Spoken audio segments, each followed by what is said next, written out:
Welcome, brave souls, to the chilling depths of horror in detail. Today we are going to share Dogman encounter horror stories.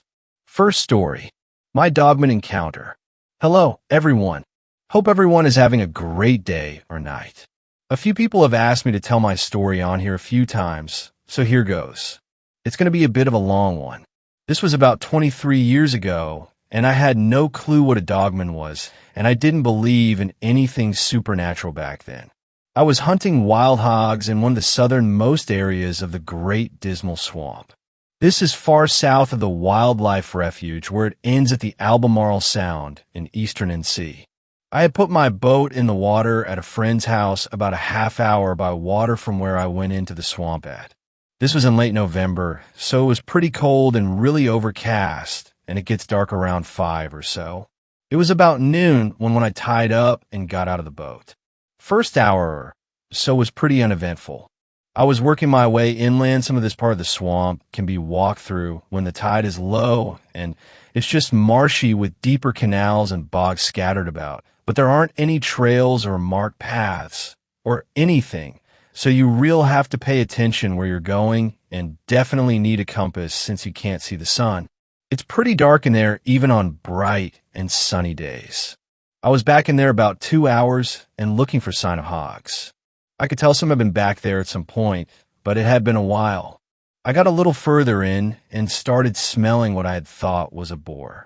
It's rutting season, and male wild hogs have a very distinct smell. It's musky and kind of fermented smell mixed with old poop and urine. Kind of hard to explain if you've never smelled it before. However, this was different.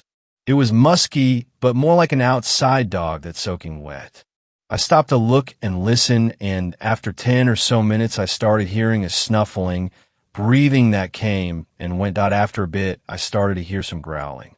I started to get a little freaked out because it didn't sound like a hog, and it sounded big. I stopped again and knelt down and waited and looked around. Where I was at the brush was pretty thick, so I really couldn't see more than 20 or so feet in any direction. That's when I started seeing movement. It definitely wasn't moving like a hog. It was kind of low walking crouched down, but not on all fours, and I was only getting glimpses of it, and it would stop. It was probably about 40 feet away. This is when I actually started getting scared. I was born in northeastern Kentucky and spent most of my free time as a kid in the woods, camping, riding dirt bikes, and have always been comfortable even in the deep woods. So when I moved to NC, I fell in love with the swamp. This is the first time I think I had ever felt real and actual fear. I had Mossberg 590 shotgun full of 3-inch 00 buckshot, but no extra shells and no pistol. The 590 also has a bayonet lug, so I took out the bayonet and put it on. I started backing up, not taking my eyes off where I had last seen whatever it was. A few minutes later, I hear it again a little further over to my left. I'm probably about 3/4 mile into the swamp, which doesn't seem very far, but the terrain doesn't make for really quick movement. This goes on for about another 20 minutes while backtracking out as fast as I can, and I'm still hearing it and catching glimpses of movement, and the smell is getting stronger. After a bit, I realize that this thing has gotten between me and the way I came in from my boat, and I'm starting to panic. I try to start getting further away from it and headed in the right direction, and then I see it again, and it's standing up, and it's pretty damn tall. It was still back in the brush, so I couldn't really make out any details as it's dark as hell back there. I wanted to cry and run, but I knew that was it didn't seem like it wanted to get in the water, so started wading through the canal headed back towards my boat. I started to put some distance between it and myself, so I got back on hard ground to move a little faster, but I can still hear it snuffling and growling and moving through the brush, but it's not close anymore.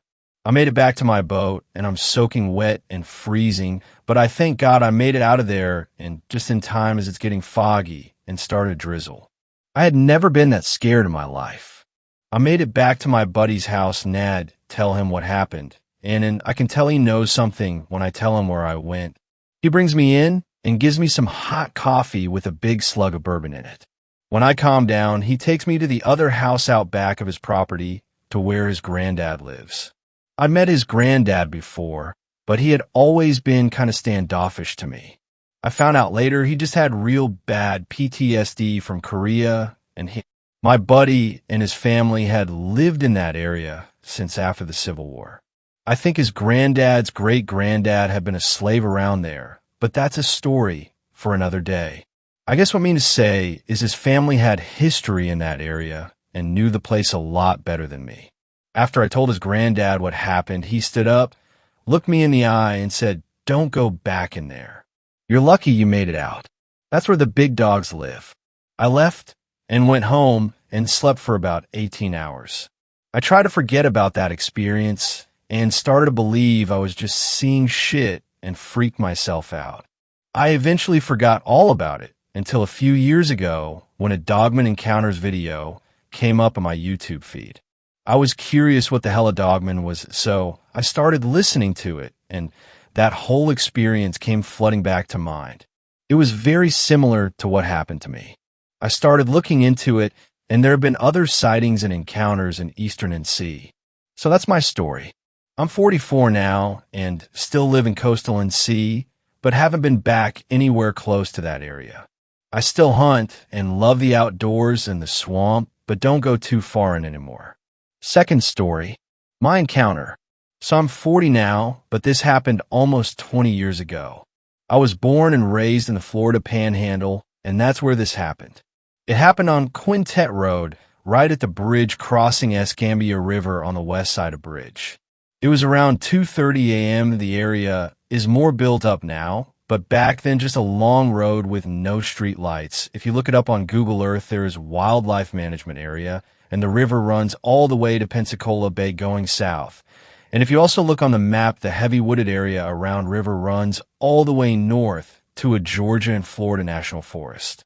As I was coming down the road, I headed west. I seen something on the driver's side of the road in the distance, had no idea what it was. It looked like an animal of some sort. As I got closer, I didn't want to hit it if it tried to cross, so I stopped about 100 feet away from it. When I stopped, it started to move on all fours diagonally across. But as I was looking at this thing, I was in shock at how large it was, and it was oddly colored for any animal in the area. There are black bears in the area, but this was much larger, and it was a dark, dingy gray color fur. As it crossed the road to my passenger side, it stood up, and I have never experienced this level of emotion ever. It was like a primal type of fear/shock. I couldn't believe what I was seeing, but I knew I stood no chance against this thing if decided to attack, and it was just standing there looking at me. I'm frozen because I'm looking at a werewolf. It had to be at least 7 foot tall, 600 pounds, plus glowing orange/yellow eyes. When it disappeared into the tree line, I stomped and got away from where it was as fast as I could. I didn't talk about my encounter for several years and finally started talking about. I looked and looked, and the dogman is the only thing it could possibly be I could find. Third story. Now, days I am very cautious about my favorite outdoor activities. I'm an athletic 6 feet 4 inches outdoorsman. I love the outdoors. I love camping, hiking, swimming, hunting, really anything to do with the outdoors. However, before 2007, I was younger and far more careless about the outdoors before the incident. I was locked in a raging airsoft battle with my cousin at the cabin. It was heated. I was wearing full camo head to toe. My cousin was not. I was more serious, I guess. The battle was raging for a good 15 minutes before I made the decision to retreat into the forest. To my element, I felt very comfortable in the forest, for I was a naive young hunter.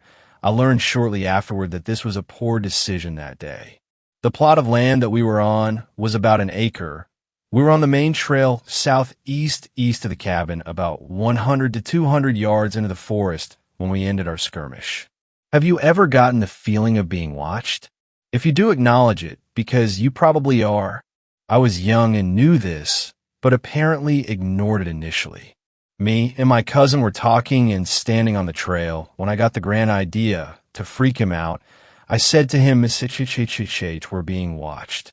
Then things got odd, because I then realized that the woods were dead silent. I then got concerned. This is something that almost only happens when there's a large predator in the area. We both also got the being watched feeling immediately. So remember, I am in full camo, my cousin is not.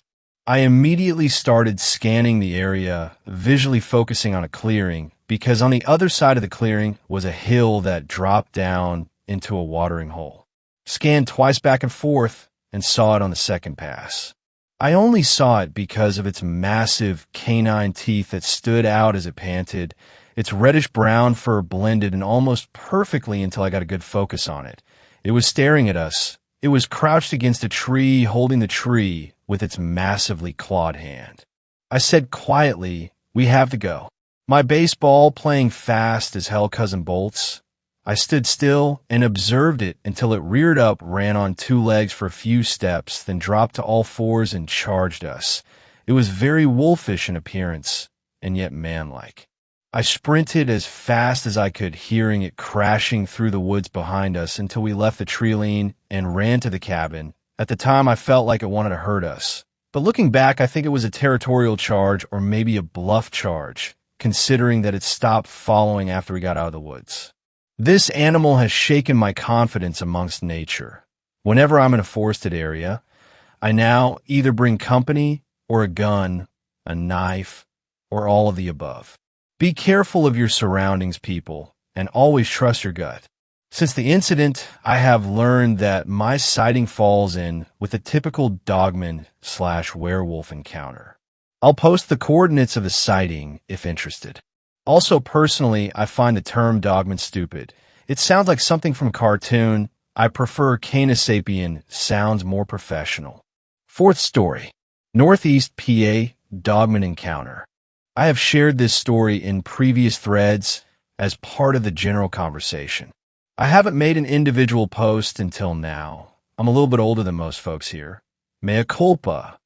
I am posting for mobile, so I'll try to be brief and to the point. Also, I need to leave the name of the specific town out, as it would be a dead giveaway to my IRL identity. I've always been into the paranormal, as most of us that visit this thread are. In January 2019, I noticed something lumbering down my driveway. The window I was looking out faces over and above the drive, if that's clear. For example, I can see the roof of your car, but not always the bottom of the tire. Regardless, I notice movement. I look out and see what I initially thought was a bear, nose to the ground, kind of snuffling its head side to side, casually walking down the drive on all fours. A little geographical clarity. I live in town. The front of my neighborhood faces a major highway, but the back is all state game lands.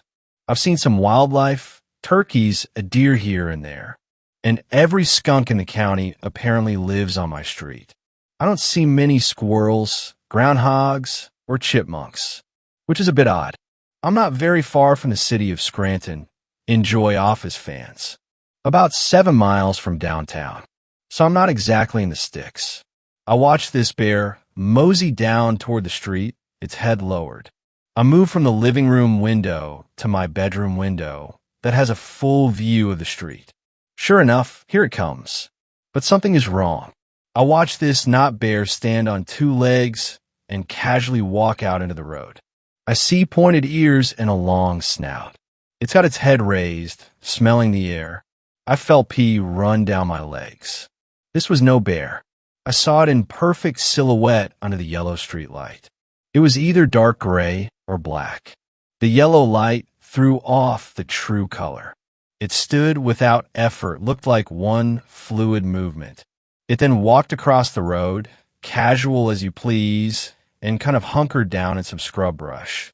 I'm not sure what kind of brush, but it's like forsythia, all tangled and thick.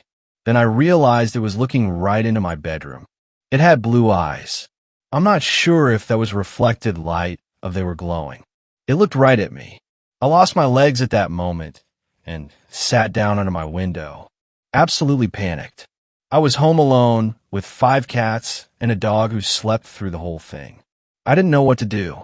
My window is a big picture window, and if it wanted me, it easily could have gotten me. I cautiously got on my knees to peek over the sill and I lost it. Didn't see eyes or it anywhere. It seemed to be either moving away from the forest behind my house or it decided to rest up in that scrub brush. What I saw under the street light is as follows: darkish fur, high-pointed ears, long muzzle. I never saw teeth or if it had a tail. It had hands with long claws that hung kind of limp wrist. If they were fully extended, they would hang below the knee. It walked digitigrade on dog legs. It looked heavily muscled but had a tapered waist. It was about 7 to 7'1/2 feet tall, judging from where it stood in relation to the streetlight. It was non-aggressive, even when I felt it look right at me. I was terrified, but I didn't get a sense that it was pissed off it had been seen, as some people report. I didn't take a picture because I simply didn't think to. I was in a fair amount of shock, and I'm sure I'll eat shit for this, but sometimes your phone is the absolute last thing on your mind. The next day, I called Vic Cundiff of Dogman Encounters Radio. His advice was solid, and I try and remember it when I have to go out at night. There have been some odd sounds, tapping at my window. I can hear scratching of the siding. I don't see that many animals around the neighborhood. There used to be about 7 stray cats I fed. All gone. Once the weather broke, it's been quiet. I installed motion lights and bought 2 game cameras. I'm hoping they're in a sense like Sasquatch. They avoid game cams. I don't ever want to see this thing again. Those of you who want to see one, pray you never do. My encounter was non-aggressive. I can't imagine having to deal with this thing pissed off. I still can't sleep a full night, and every sound scares the hell out of me after dark. I live alone, and the .357 I own would probably just ruffle its fur. Thank you for taking the time to read this. It was a terrifying animal to see. I hope I never see it again, but sadly that wasn't in the cards. I'll post that story another time. Be careful out there, rando Redditors. You never know what's out there waiting. Another disturbing thought. If Dogman is real, WTF else is? 5th story. DM Encounters Central America episodes. These episodes are probably in the top 5 of DM Encounters Radio when it comes to getting pure information about Dogman. They weren't uploaded to YouTube, but if you have a podcast site, they are probably uploaded there. I listened to them on Amazon Prime. Vic interviews a former military guy who was contracted out to Central America in the 80s. Apparently, there was a war of conflict going on down there, and basically he and his team were to go around and secure villages and the bodies of dead villagers for a CIA forensics team and doctors. Basically, there were death squads of really evil individuals who went from village to village and just slaughtered everyone during some conflict that was going on down there. And following the death squads also were a group of about 6 to 8 dogmen who fed on the bodies of the villagers after the death squads left. There was a big alpha that was 9 to 10 foot, some 8 to 9 footers, and some smaller brown 6 to 7 footers in that pack. Here is some information that I gathered. Dogmen are much heavier and stronger than people may realize. 9 to 10 footers weigh 1,600 plus pounds, 8 to 9 footers are over 1,000 pounds. And even the small 6 footers are 600 plus pounds. 8 of his squad members tried to pick up the body of a medium-sized dogman, and they couldn't, so they had to take the body out with a helicopter on a gurney. It appears that their bones are extremely dense, and I'm going to assume their muscle fibers are extremely dense and probably different fiber structure than human muscle fibers as well. Think of the scene in Avengers Infinity War, where Thor is unconscious on a table after the Guardians rescue him, and Gamora picks up his arm and says his muscle fibers are similar to steel. I'm sure Bigfoots are the same, as I've heard a couple of abduction accounts where the victim says their bodies feel like rock. The guest remembers a time where the big alpha dogman, who was about 9 to 10 feet, picked up a smaller dogman, which I assumed to be 8 to 9 foot, with one hand, shook it violently, and then threw it against a tree some distance away. Picking up a 1,000 plus lb dogman with one hand and throwing it is nothing to sneeze at. Another feat of strength is one dogman picked up one of his squad members who was standing guard and ran through the forest with this fully kitted out guy tucked under his arm like a football and was running so fast his kit was getting ripped off of him by the trees and brush. The soldier didn't make it, of course. Dogmen definitely feed on humans after they are already dead. The reports is that they favor the soft internal organs. I theorize that this may depend on the human. I'm sure the Central American villagers that were being killed had bodies that were more appetizing and not full of poisons from all the chemicals and processed food we eat here in America. Dogmen's weakest vulnerability is their eyes. If you need to shoot one, aim for the eyes. The dogman that ran off with one of their squad was eventually killed later by their Overwatch sniper. He shot it through the eye, and it was a one-shot kill. There were two types of dogmen down there, the smaller brown ones and the big black ones. The native people said the smaller brown ones were always there, but the big black ones only showed up when the war started. Draw your own conclusions on that. When this guest said he first got down there and received what he called the ROE, or Rules of Engagement, he was told to not engage with the wolfmen. They could only engage when the dogman was pretty much already biting them. Draw your conclusions on that. Dogmen are extremely intelligent. The guest said if they didn't want to be tracked, they stepped on tree roots so they wouldn't leave an impression in the ground. In ways, I recommend anyone who hasn't listened to these couple of DM Encounters radio to check them out if you can. Sixth story, strange dog creature. This happened a couple of years ago in Manchester, UK. I live in the north of the city in a town called Bury and worked early hours/night shifts at the airport. I'll put the real place names on here for anyone that would like to Google the areas in question. Anyway, one early morning in winter, around 2 a.m., I set off to work. Around this time, there was intermittent overnight roadworks on the motorway, which would send you off at a junction without warning, diverting you back onto the motorway further down. And this night was one of those, taking me off at Worsley and sending down through Worsley, skirting near Eccles towards Manchester's large shopping mall, the Trafford Centre. I knew the area, having lived there a few years previously, but this time of night seemed unusually quiet and deserted on the roads.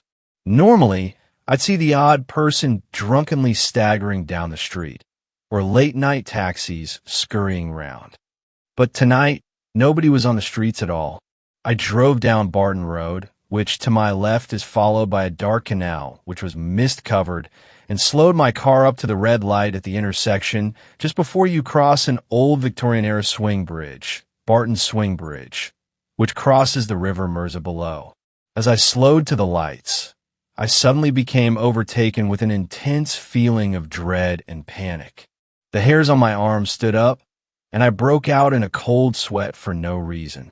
I had this feeling like a smackhead or someone was going to jump out of a nearby bush and jump my car.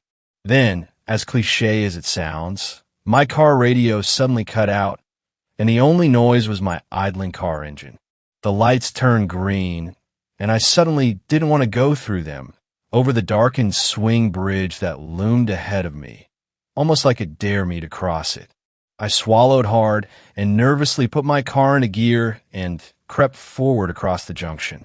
The bridge clanked and seemed to groan as I moved hesitantly over it, then followed the curve of the road around a sweeping bend to the left, then to the right, with nothing but tall, dark trees leaning over the road on either side.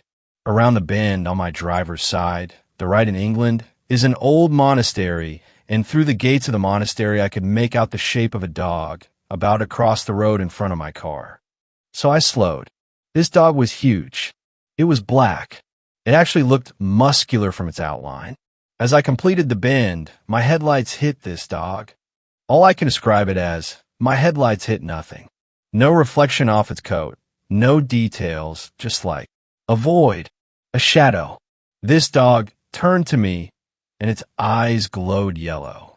Not reflections like you get off a cat or a fox, or whatever, they glowed. This beast then ran across in front of me. It clearly wasn't a dog. It ran in a motion that wasn't a dog. As ridiculous as it sounded, it seemed to run in a jerky motion, like the really bad CGI motions of old Sinbad film sea monsters. I followed this beast till it ran to the side of the road out of my headlight beam and seemed to completely vanish from sight.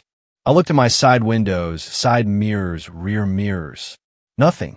As my car rolled around the next bend in the road past this monastery, the car radio suddenly blurted back into life, startling me.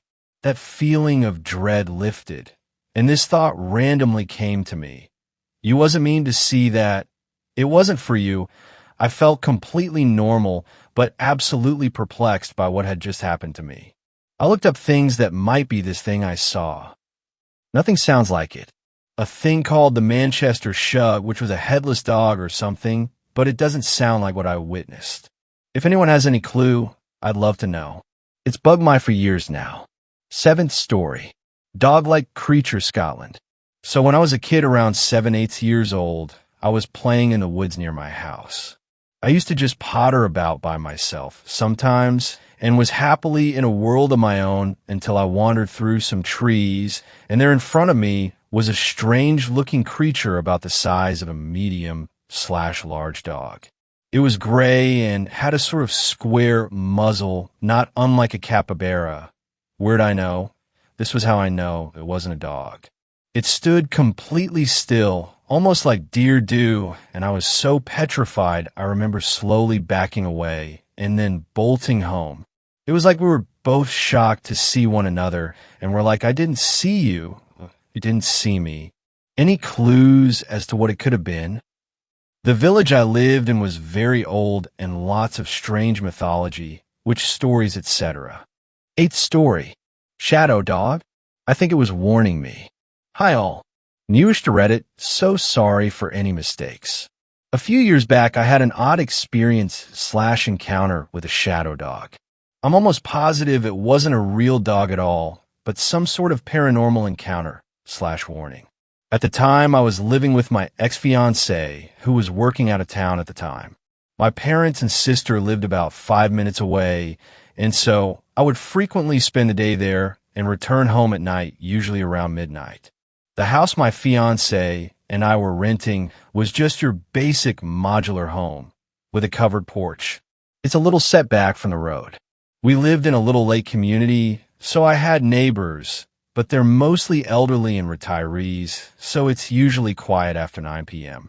There's one street light, and it happened to be in my yard, but it wasn't particularly bright or useful. I got home and got out of my car and immediately went across the street to check the mail before going inside. It's not a far walk, but it takes a couple of minutes. I get onto the road, and about halfway across, I get the most intense feeling of being watched. I'm pretty sensitive, but not particularly paranoid, so it struck me with how overwhelming it was. As soon as I felt it, I looked to my right, and there in the middle of the road, a few yards away from and just out of the reach of the light, is the shadowy shape of a dog. Now, I knew every single dog in that neighborhood, and outside of the community, neighbors are few and far between. Instinctively, I knew I didn't know this dog, so I panicked briefly because no one wants to get attacked by a strange dog, and I would lose the chase back to my house if I tried. The longer I stood there, though, the weirder it got. The shadowy dog was unnaturally still. It didn't move at all while I looked at it, not even an ear twitch. And even though it was dark out, it wasn't too dark out. I knew I should have been able to make out at least a few details of it, and I couldn't. It was almost just a dark shape of a dog, but I knew it was looking right at me. I decided that since I was practically to my mailbox, that I would continue and get my mail anyway, and calmly walk back to the house while keeping my eye on the dog just in case. And that's where it got even more unusual. As I moved, its head turned to follow me, but nothing else. It was still being unnaturally still other than the obvious head movement. The light never caught its eyes either. It turned its head to follow me to the mailbox and followed me with its head all the way to my porch and into my house. As soon as I shut the screen door, locked the latch on it, and turned to look out at the dog, it looked in my direction for just a moment and then turned around and walked back the other direction into the darkness. I had a feeling that I needed to lock all of my doors that night. I normally left the back door unlocked because you'd have to do a little work to get over the fence. Plus, we had a dog of our own. So I did. After getting inside, I just kind of had a feeling the shadow dog I saw wasn't really a threat or even an actual dog, but maybe some kind of a warning. It's definitely been one of my weirder experiences, and still to this day, I can't explain it. Sorry for how lengthy this got, but just thought I would share and see if anyone else has ever had anything like this happen. Ninth story. Dogman/Minotaur in Memphis, Tennessee. I was walking the other night around 4 a.m., which I never do. And halfway through the walk, I saw an animal humanoid creature in a ditch/sewer. The head was of an animal and the body of a man. I didn't see the legs, but it was sort of glowing in the dark, so to speak, like a very faint goldish green color. It was just sitting or standing there very still. It didn't look at me or anything. Once I saw it, I ran and started to pray at the same time.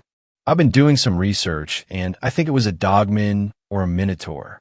I live in East Memphis, Tennessee, a highly populated area with barely any woods. I was wondering, has anyone else encountered something like this in my region or North America period? Please share with me or ask more questions. 10th story.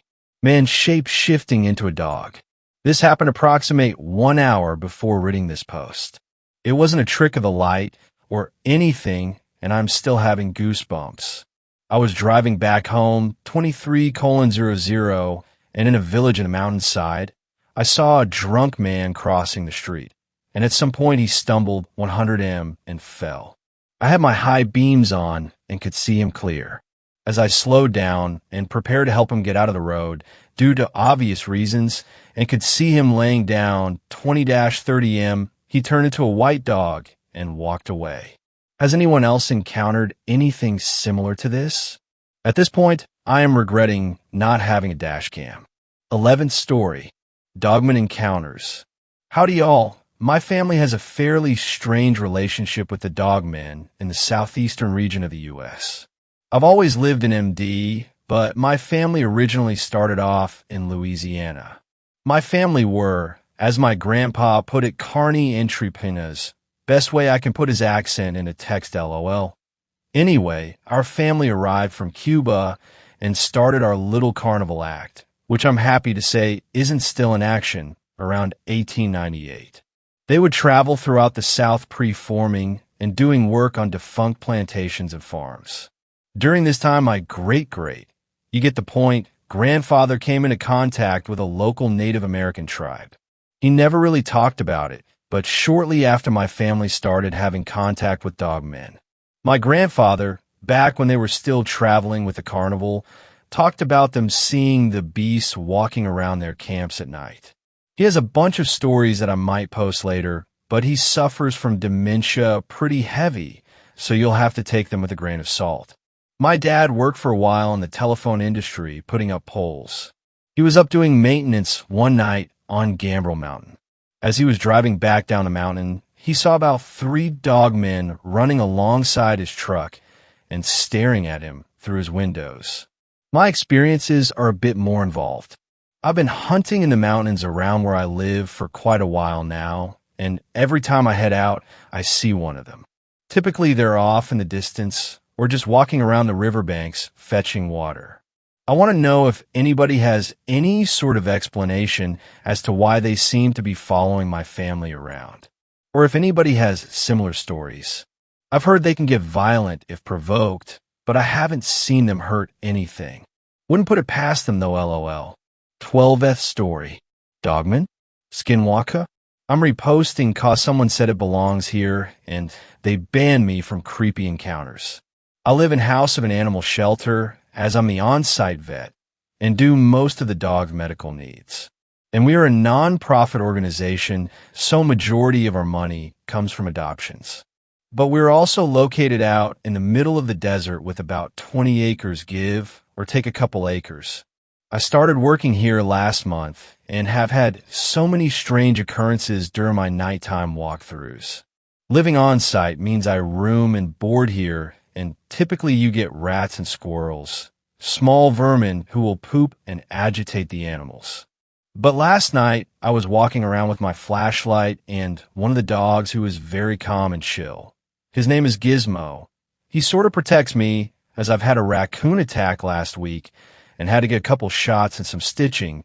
He comes with me for protection as he's a guard dog of sorts, bull terrier.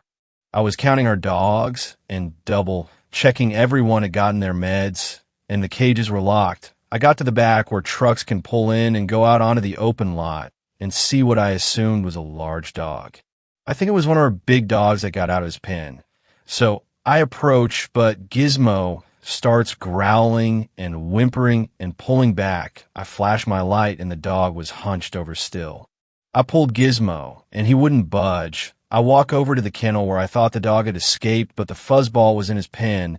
I flash the flashlight in the direction of the dog, thinking it's a stray, and see it standing on its hind legs. I don't think anything of it, but it's a big dog and it'll tear Gizmo to pieces.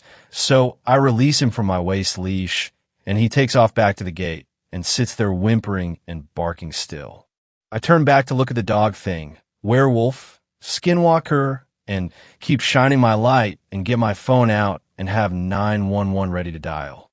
That thing stood tall on its two hind legs, and honestly, it was probably stupid to go closer. I got closer, but it started running away on its two hind legs, and it just sent chills down my spine. Gizmo came back to me and started pulling me away.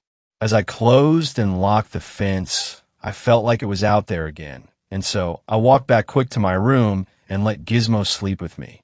My boss told me it's my mind playing tricks, but I didn't tell her Gizmo saw and felt the presence too. 13th story. French werewolf. 10 years ago, in a little town outside of Toulouse, France, right after dark, waiting for a restaurant to open, our big group of family, Americans, took a walk up a hill to look at the town graveyard from the road. Walking back, we could see the whole town below us, the road ahead lined with stone walls in front of houses. About 100 yards ahead, illuminated by the streetlight, I see a huge black dog-shaped thing leave our sidewalk, lope into the middle of the street, rise up on its hind legs, and quickly scale and disappear over the 8-foot stone wall opposite. There were cars and bushes and gates to use for visual scale, and this thing was tall like 7 to 8 feet. Picture the werewolf from the film Prisoner of Azkaban. Yep, spot on. My family was chattering away about whatever, but I said, "Did you guys see that?" And my son says, "Oh yeah, that was a werewolf." We walked by the spot a minute later, and everyone was laughing at us, but screw that. 14th story. My friend's encounter with a dogman. A few months back, one of my friends opened up to me about a creature he said he encountered 2 times around New Jersey, where my mother lives. This same friend and I have encountered a skinwalker in the past while being in New Jersey, and he told me when he was just a boy he saw something in the fields next to his house. Whatever he saw still terrifies him to this day. He's had 2 encounters with this creature, one in the middle of the day when he was a boy, and one waking up in the middle of the night. Here are his encounters with an alleged dogman. These stories are also from his perspective, so I could capture that narrative feel. I hope you enjoy his stories. Hi, my name is Ted, and I've lived in New Jersey all my life. Since I was a kid, I've had all sorts of paranormal and creature experiences for a long time, which I can also tell here in the future at some point. I'm a heavy believer in the supernatural and in dogmen and cryptids, just like my friend Sam here. Here are 2 of my encounters with what I think are dogmen. It was a clear sunny day as I was walking alongside a trail that was close to my house. I was only about 7 or 8 years old at the time. It was so beautiful out that day, and as a young kid, I was taking it all in. I was having an adventure, picturing myself just running through the open fields waiting for Mom and Dad to get home.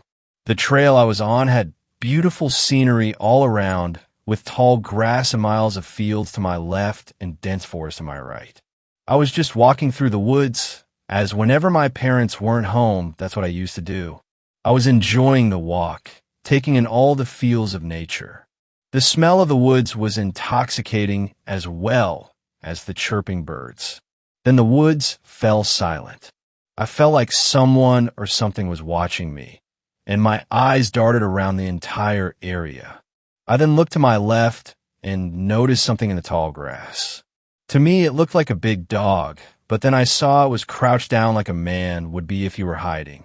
It was covered in brown fur, looked like it had a muzzle and ears like a German shepherd, and had eyes that were blood red. I thought it was more curious than frightening to me, but I was still on edge. I was scared for a bit, but I acted like I didn't notice it, and just went along my day and ran back to my house.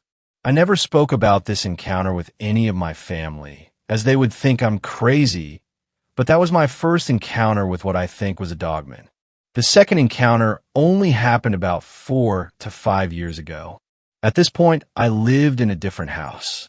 This house was close to a large forest, and the biggest predators I've seen around here have been either coyotes or foxes. Now what I saw that night was no coyote. I woke up in the middle of the night with my throat dry and realized I was thirsty. I went to the kitchen to get some water when I felt a sudden sense of dread and felt like I was being watched. I looked into the window close to where I was, and to my horror, I saw this huge animal in my backyard. Whatever it was noticed me, and it was staring at me with these crimson red eyes. I felt utterly terrified, and to my horror, I saw the animal bare its teeth at me and stand up on 2 legs. This creature then started growling, and I could hear it as my window was opened slightly. I also saw its breath come out of its mouth, and I realized that this was a real animal. It looked to be about 7 to 8 foot tall on both legs, with the head of a German shepherd and a body shaped like a bodybuilder. Whatever it was then looked at the fence in my yard, ran to it, and jumped across it into the woods below. I went back to my bed, terrified and couldn't sleep at all that night. These 2 encounters with these beings have shook me to the core and made me realize that there are creatures that science refuses to recognize. 15th story. Dogman. November 14th, 8:03. He was in my bins again. I banged on the glass, glaring at the disheveled figure without restraint. "Hey!" I shouted, "hey!" But he didn't stop. He was eating from it. When it started a few weeks ago, I thought that maybe he was just some homeless guy rooting through for some scraps. But then I saw him shoveling it into his mouth, and not just the pizza slice I threw out. No, I've been watching this guy devour empty beer cans and crisp packets. I watched in horror as he choked on a plastic bag, forcing it down his throat with bandaged, dirty fingers. His nails were long and black. I hammered on the window again, though at this new and horrific sight, I felt chilled. But this third time, he finally noticed. He only faced me for a millisecond before collapsing on all fours and scampering off down street. I sighed in relief. I should have really filmed it so that my friend would finally believe it. Or maybe I should have just moved away to someplace where this shit doesn't happen to people. Christ. I turned back into the house, pulling out my phone to try and convince Tara and the others that it happened again. November 16th, 14:27. I was walking down the street with 2 shopping bags in each hand when I heard the chanting. At first, I didn't pay attention to it. I was too concentrated on hauling my shopping along, determined to get in my door despite the plastic handles cutting into my palms. But as I passed the garden, it caught my attention. 5 children held hands and spun in a circle. One of them I recognized as my neighbor's son, Sam. When I moved in 2 months ago, he ran over to give me a rhubarb tart as a welcome gift sort of thing from his mom. He seemed fine, just your average 11-year-old boy, that I'm not great with kids, I'll be honest. But even so, they usually don't scare me. But standing and listening to this nursery rhyme was a different story altogether. Watch him scrounging in the street. Dogman, Dogman. Leave him out some food to eat. Dogman, Dogman. Tell him, sit down, good boy, stay. Dogman, Dogman. He only ever wants to play. Dogman, Dogman. But he won't be happy if he's not fed. "Dogman, Dogman. You'll have to shoot him in the head." The last part was a delighted scream, as every kid fell to the grass with their finger pointed to the sky like a pistol. They all dissolved into fits of laughter. I walked a little quicker on the way home. November 19th, 19. 16:13. Tara, I have to get out of here. My girlfriend sighed impatiently over FaceTime. She squinted right at me through her glasses. Is it so bad? I thought you said the neighborhood looked fine. That was before I moved in. I protested, holding my phone in one hand while I dug into my crisp packet with the other. I didn't consider that I don't know anybody here, and also that it's shit. Everything is shit. You're so dramatic. I glared into the phone, and Tara blinked like she suddenly realized what she just said. She groaned and threw her glasses onto her desk, rubbing her eyes. Sorry, you're not dramatic. I just miss you loads. And I'm exhausted, but I know that's not an excuse. I gave her a soft smile. Yeah, well, medical school will do that to you. She half laughs, dropping her hands and cupping her face. Her mascara was stained under her eyes. I can't wait to see you. Only 6 days. Yeah, I'm counting down, but I swear this is temporary. I can't stay in this shithole for dash. It caught my eye from across the room. Tara noticed my distraction immediately. What? I didn't respond, instead standing up to get a better look. Sasha, what is it? It's the bin again, I said under my breath, but of course Tara heard. What? Who's your bins? Are you okay? I turned back to her, rushing over to the window. Behind it, the man scrambled through my bins. I could hear him whining through the glass. That guy who's always in my bins, he's here. I was almost excited to finally have proof. Look, I can show you now. I flipped the phone around from front-facing to camera view and pointed it out the window. I heard Tara's shuddering utter of, "Oh my God, what?" I know. Sasha, that's so creepy. Call the police or something. But I was distracted, overcome by more anger. Maybe it was born from the want for Tara to be disgusted while stood by me instead of over the phone. So I hammered on the window. Hey, nothing. I watched him swallow a banana peel, slurp it down like spaghetti. Tara made a retching noise. I didn't think. Instead, I grabbed the handle and opened the door. Once I did it, I regretted it almost instantly. But before I could pull the door shut again, he turned around. Normally his matted, ratty hair covered his face. But even when his hair was pushed away, his expression was obscured by a black balaclava. I saw human eyes bulging and glaring right at me, but what I saw most of was the mouth. Jagged yellow teeth and drool. A bloodied tongue caught between his teeth. There was thick, matted hair coming out of his lips. I'm not stupid, by the way. I wasn't keen on getting a closer look. I shut the door and turned right around, rushing up the stairs and locking myself in my room. Tara tried to calm me down over the next hour before I glanced out the window and made sure that he was gone. I didn't tell her about the DOGMAN thing.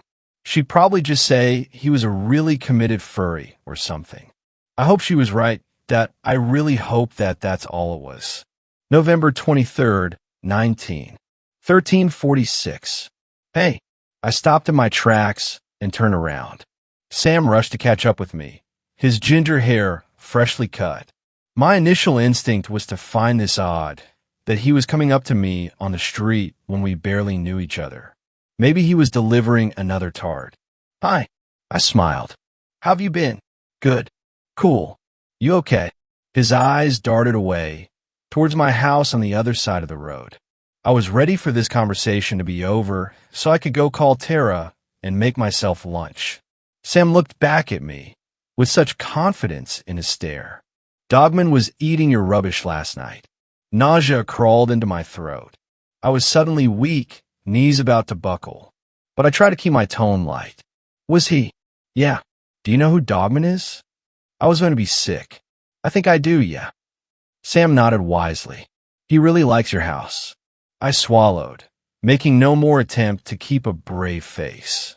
Who is he, Sam? Sam shook his head, like he was waiting for me to ask that question.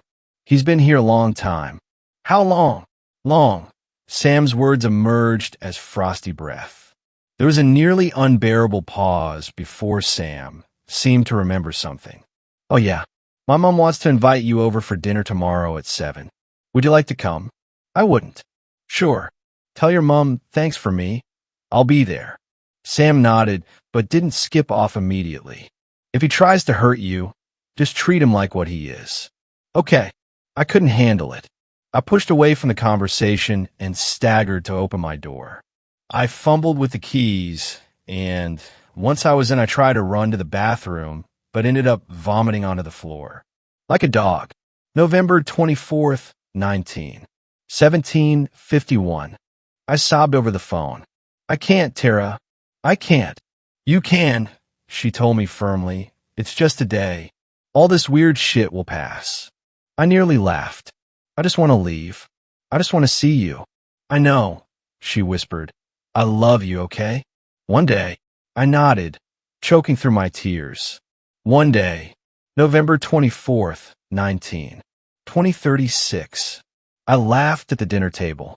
There were candles lit on the mantelpiece, and a middle-aged man named Elmer was telling a story. It was hilarious. I was actually having fun, even though all the people in the house were double my age. I was surprised and relieved when I told them about my girlfriend, and their only reactions were positive ones. It didn't seem real. Sam sat on the couch, headphones plugged into his laptop. He barely said a word to me all evening, except for a polite, hello again, Sasha, when I arrived. Like we never spoke the day before it all, and maybe we didn't speak. Maybe those hellish months never passed at all. Maybe there was no Dogman. November 24th, 23:17. He was standing, on 2 feet like a human, but I could hear him panting like a dog. This wasn't real. It couldn't be. I didn't want this shit in my life. I didn't want a drooling, balaclava-wearing furry standing in the way of my front door. It was so dark that I could have been imagining it. Maybe if I blinked, he'd be gone. But maybe if I blinked, he'd come running at me, snarling and barking and ready to tear me open with yellow dog teeth. I took the risk. I shut my eyes and counted to 5. When I opened them, he was gone. I went home and sobbed into my pillow. I waited for Tara. November 25th, 7:29. When I came out of my room, he was stood at the bottom of the stairs. And he didn't just stand, he started walking up the stairs. Walking. Couldn't he make up his mind? I just stood there at first, blinking and hoping he'd go away.